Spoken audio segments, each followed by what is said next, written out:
করে। সো এই জিনিসগুলো আসলে করা উচিত না, কারণ আপনি যার সাথে যেরকম করবেন হয়তো আপনার সাথে সে রিভেঞ্জ না নেক, বাট সামহাউ আপনার সাথে খারাপ হবেই।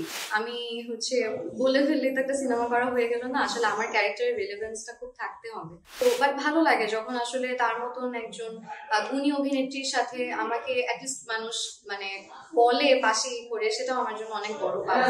এটা একদম সোজা কথায় প্রেমের গল্প, সুইট একটা, আর এটা ফ্যামিলি ড্রামাও বলা, যেখানে ফ্যামিলির অনেক ইনভলভমেন্ট আছে অনেক ক্যারেক্টারে।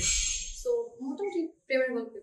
আর ক্যারেক্টারটা বিদেশ থেকে এসেছি অনেক বছর পরে, একদম বর্ন অ্যান্ড ব্রট আপ পুরোটাই হচ্ছে দেশের বাইরে।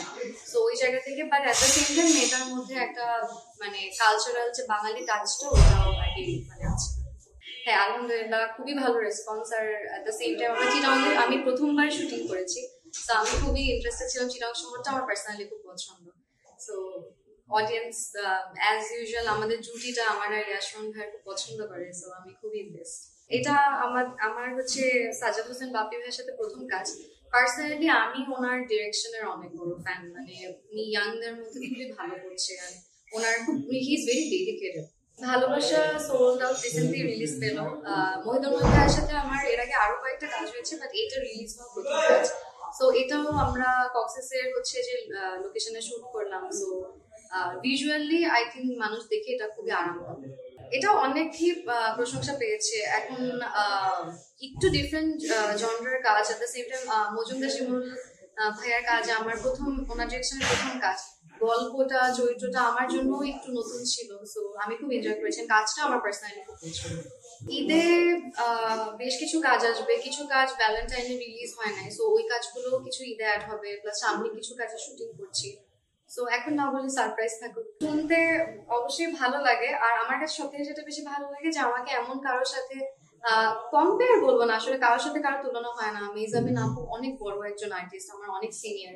তো বাট ভালো লাগে যখন আসলে তার মতন একজন গুণী অভিনেত্রীর সাথে আমাকে অ্যাটলিস্ট মানুষ মানে বলে পাশেই করে, সেটাও আমার জন্য অনেক বড় পাওয়া। আমি সবসময় বলি মেহজাবিন আপু আমাদের জেনারেশন, আমাদের পরের জেনারেশন সবার জন্য আসলে একটা এক্সাম্পল। তার ক্যারিয়ার গ্রোথ, তার কাজের প্রতি অনেস্টি, এটা আসলে আমাদের সবার নেওয়া উচিত ভালো কিছু। অনেস্টলি সিনেমার অ্যাপ্রোচ আমি পেয়েছি, বাট হয় কি যেটা বললাম, সিনেমা আসলে অনেক বড় রেসপন্সিবিলিটি, অনেক মানে প্রিপারেশনের ব্যাপার থাকে। সো সবকিছু মিলে আসলে আমার কাছে মনে হয় যে হয়তো সবকিছু কনভিন্সিং লাগছে, দেন হচ্ছে আমার স্টোরিটা একটু সিনেমা করার আগে আমার কাছে মনে হয় যে কোন স্টোরি করছি, অ্যাট দ্য সেম টাইম আমি কি ক্যারেক্টার প্লে করছি, খুবই ইম্পর্টেন্ট। আমি বলে ফেললে তো একটা সিনেমা করা হয়ে গেল না, আসলে আমার ক্যারেক্টারের রিলেভেন্সটা খুব থাকতে হবে। তো ওই জায়গা থেকে আমার কাছে মনে হয় যখন মনে হবে যে আসলে এই চরিত্রটার জন্যই আমি ওয়েটটা করেছি আর এটা ওর টিপ, তখন আমি ইনশাআল্লাহ না। যেটা বললাম আসলে সিনেমা ওটিটি, সিনেমাটা একদম ডিফারেন্ট, সিনেমাটা আরো টাইম কনজিউমিং, বাট ওটিটিতেও তো আসলে নাটকটা যেহেতু রেগুলার করা হয়, তো এখন আমাদের মোটামুটি একটা আইডিয়া হয়ে গেছে যে আমরা কি কাজ করব, কোন ধরনের কাজ করব। বাট ওটিটির ক্ষেত্রে আমার কাছে মনে হয় আমার যেহেতু শুরু, আমার ফার্স্ট, তো আমি একটু ভালো কোনো গল্পে এক্সেপশনাল কিছু দিয়ে করতে চাই। আর আমি সত্যি কথা বলতে আমার কাছে খুব একটা ওটিটি যে আসে এমনও না, খুবই আনফর্চুনেট। আমি রিসেন্টলি দেখেছি আমাদেরই কিছু করা চ্যানেলে হচ্ছে একটা কাজ রি-আপলোড করা হচ্ছে অন্য নাম দিয়ে। আমার কাছে এটাতে মনে হয় এটা আমাদের অডিয়েন্সের সাথে এক ধরনের বিট্রে করা হয়, কারণ তারা আসলে মুখে থাকে একটা কাজ আমাদের দেখার জন্য। সো নতুন থাম্বনেইল দিয়ে সেম কাজে আরেকবার নতুন নামে দেওয়াটা, এটা খুবই ডিসঅনেস্ট, নিজের কাজের প্রতি নিজে ডিসঅনেস্ট। আমার কাছে মনে হয় দায়বদ্ধতা বেড়েছে, অ্যাট দ্য সেম টাইম এটা আমার জন্য একটা অনেক বড় ব্লেসিং যে মানুষ আমাকে এত ভালোবাসে, এটা তো সবাই আসলে চেয়েও পায় না। তো আমি এই জায়গাটা যেহেতু অ্যাচিভ করতে পেরেছি, আমি চাই আমি আরো রেসপন্সিবল হই, মানুষ আমার থেকে যে প্রত্যাশাটা করে আমি যেন এটা আরো ফুলফিল করতে পারি। সো আপনারা আমার জন্য বসেছিলেন, আমি খুবই খুবই থ্যাঙ্কফুল। এন্ড আমি চেষ্টা করবো আমার জায়গা থেকে 100% হচ্ছে আপনাদেরকে ওই সম্মানটা বা অনারটা করার। এটা অবশ্যই উচিত না।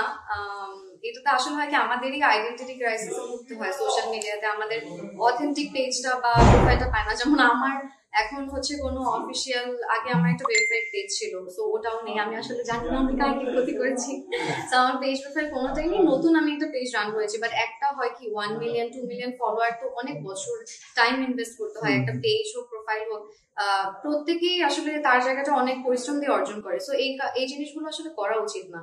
কারণ আপনি যার সাথে যেরকম করবেন, হয়তো আপনার সাথে সে রিভেঞ্জ না নেক, বাট সামহাউ আপনার সাথে খারাপ হবেই। সো কারো আসলে খারাপ করা উচিত না। পথে হলো পরিচয়, পথে হলো দেরি, দুইটা কাজই আমার জন্য আসলে আমার ক্যারিয়ারের অনেক একটা বড় মানে পার্ট জুড়ে আছে।